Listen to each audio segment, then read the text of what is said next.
तो गर्ल्स, आज हम बात करने वाले हैं एक ऐसी चीज़ के बारे में जो आपके बालों को भी प्रोटेक्ट करता है और आपकी स्टाइलिंग को भी नेक्स्ट लेवल ले जाता है। वो है स्क्रंचीज़।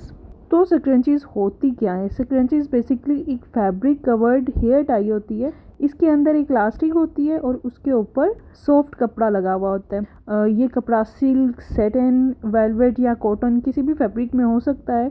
ये देखने में भी बहुत खूबसूरत होती हैं और दूसरी बात कि ये आपके बालों के लिए आम रिबन बैंड से ज़्यादा सेफ होती हैं। स्क्रंचीज यूज़ करने के ये फ़ायदे होते हैं कि बाल बिल्कुल भी नहीं टूटते क्योंकि सॉफ्ट फैब्रिक बालों को जेंटली होल्ड करता है। सेकेंडली, क्रीज नहीं बनती। थर्डली, हेयर फॉल में कमी आती है। बालों में कम प्रेशर और कम ब्रेकेज होती है। और टाइट रबर बैंड यूज़ करने से जो आपका सर दर्द होता है और स्कैल्प टेंशन में रहती है, तो स्क्रंची से वो बिल्कुल भी नहीं होती और आप इसको पूरा दिन कंफर्टेबली यूज़ कर सकते हैं। तो गर्ल्स, होपफुली ये वीडियो आपके लिए हेल्पफुल रही होगी। तो मिलती हैं इस तरह की किसी नई वीडियो के साथ। Till then stay tuned.